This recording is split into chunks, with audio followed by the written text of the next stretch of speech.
Ooh, I bought the cheapest version of the brand new Alienware x14 R2. So what comes in the box and is it any good? Let's find out. As I said in the beginning, I purchased this. Nobody provided this to me in any way, shape, or form. So let's crack it open. I haven't had an Alienware computer in a very long time, but I saw that they just recently released this, and it seemed like it might actually be the first Windows laptop that I think perfectly fits my needs. Okay, open it up. Wow. Oh, that's not the laptop. I was gonna say, dang, that's gorgeous. But that's a box with the laptop in it. So let's set this to the side really quickly. When I first started this YouTube channel, I had an 11-inch Alienware gaming laptop that I thought was the best thing ever. It was actually the first computer we unboxed here on The Everyday Dad. This would have been like 7 years ago. Man, time flies, right? Okay, so we have the same 130-watt power adapter that we had with the XPS 15. That's pretty crazy that a gaming laptop will run off of this kind of a power brick. I am excited about this. Spec-wise, this does have a little bit less specs compared to the XPS 15, but I think because this is a gaming laptop and it has beefier cooling, this will be the better, like, useful computer. Okay, that is everything in the box. So let's check this laptop out. I'm really kind of pumped about this. I was nervous that we were going to get this gigantic brick, and it's like, well, I can't really bring around gigantic bricks with me. Okay, here we go. That's some good packaging. How do we get this? Oh, okay. Okay, I see. Ooh. Okay, I thought that was the laptop. That is not the laptop. That's just another connector. Boo. There is the laptop. Man, that is a compact gaming computer. I was thinking it was going to be a little bit thicker than that, but that looks pretty cool. We'll check that out in a second. I do like the packaging, though. Look at that. It's got like a diagram of all the components in the laptop. That's pretty darn neat. X14, 100% recycled plastic, 50% from ocean-bound sources. Well, that's awesome. Do we get anything cool in the packaging? Alienware in 1996, something happened. If you want to know that, you can buy your own and check it out there. Oh, we get stickers too. I love stickers. These are little aliens. We'll have to figure out a place to put those. All right, this is how you plug in a laptop. Thank you, Dell and Alienware. I'm not sure I could have figured that out on my own. USB-C to Ethernet. Was there a dongle in here that I didn't? It looks like there's a dongle. Well, I tore that apart and I did not see a dongle. So whatever this is, that's something you apparently have to buy extra. Okay, let's check out the laptop itself. Now, there's a very specific reason that I got this, but hold on. We gotta unwrap it first. Very good. Wow. I love the finish of this laptop. This is in a nice metal. It's got like a rubber gasket around the bottom. I'm assuming that will help to keep it in place. That looks like a gigantic fan. We'll crack this open in just a second and see what we've got under the hood as far as thermal systems go. But for a gaming laptop, that is really, really small and thin. But this right here is the reason I bought this laptop, and the reason I think this could end up working for me really well. It looks like we've got a lot of USB-C. We'll have to check and see what flavor of Thunderbolt, if any, these three USB-C are. We've got a full-size HDMI, a USB-A port, and a micro SD card slot. What uses micro SD card slots? But the things are HDMI, USB-A, and USB-C. That's the perfect amount of ports. These are all the ports that I need on a computer. Crack it open and see how everything else looks. Oh, so good. That is aggressive. It's not as nice of a top as the bottom. The bottom is metal.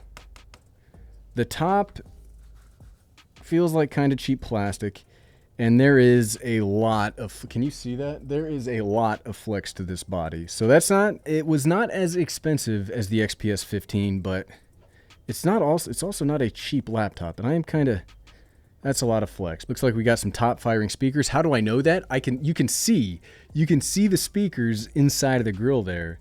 That's pretty intense. How does the trackpad feel? Not bad. I mean, it's a small trackpad, right? It's not like the gigantic XPS or even the MacBook trackpads, but it's pretty good. The keys,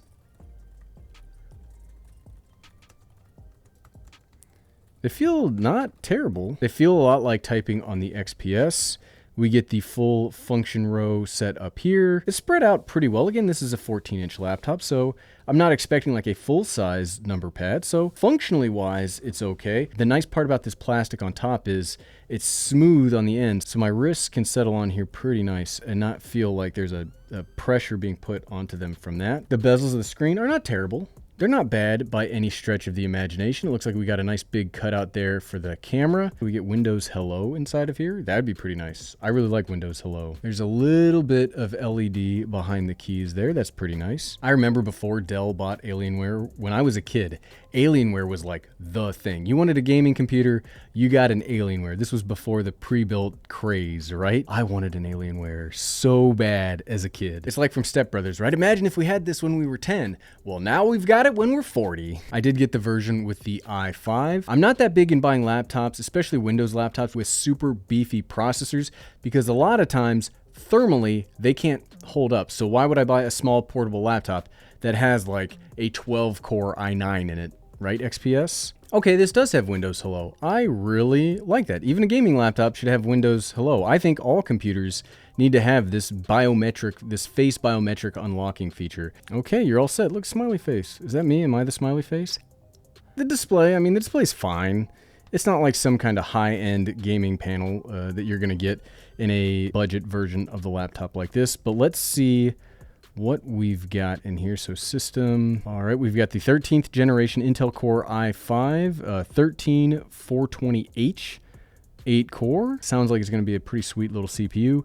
We've got 16 gigabytes of memory, and we've got the NVIDIA GeForce RTX 3050 with 6 gigabytes of VRAM. So not the most powerful processor or the most powerful GPU, but we'll see how all of this works together in a future video. So let's actually crack this thing open and see if we can upgrade any of the internals and see what kind of cooling system we're dealing with. So let's turn this off. Ooh, okay, one thing that I like right off the bat, I mean, obviously we talked about how I like the metal shell here on the bottom, but I like that these are Phillips screws and not some kind of a proprietary like star screw like we see in the rest of the Dell lineup.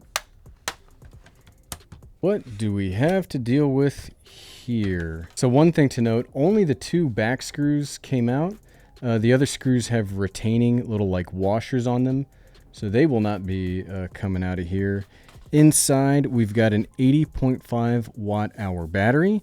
That's a pretty beefy battery for in here. Oh, it looks like we do have soldered down memory. There's nothing upgradable underneath that. Looks like we've got the solid state drive right here that they don't want you messing with. That looks pretty unupgradable to me. Yeah, everything looks integrated here. I mean, maybe you could upgrade the Wi-Fi chip. This looks like it might be replaceable, but it's held down by some kind of clip there. Everything looks pretty well locked down for this computer.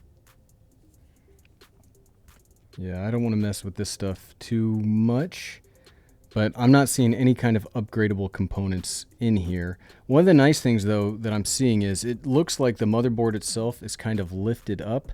I'm not seeing like a traditional heat pipe cooling system, so there's hope for me because of those gigantic fans on top, that because the motherboard looks like it's lifted up a little bit, there should hopefully be a lot of space for cooling right around here. But unfortunately, if you are somebody that likes to upgrade your laptops yourself, I'm not seeing anything in here that looks upgradable. It all looks integrated. There's always a balance between small, lightweight, and powerful.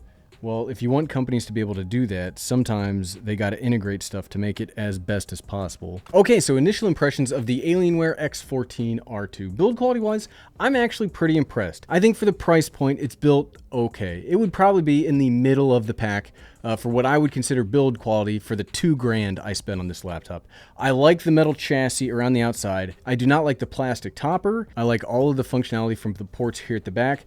The laptop itself doesn't feel too big. Typing feels pretty good. The display is okay, but we'll have to see how the power, the fans, the performance, all of that works over the next couple of weeks as we test this baby out. But what about you? What would you like to see out of the brand new X14 R2? Let me know in the comments below. And if you like this video, click here to see another 14-inch laptop if you just cannot wait for the videos on this to come out. Click, click, click, click, click, click, click. Thanks for watching.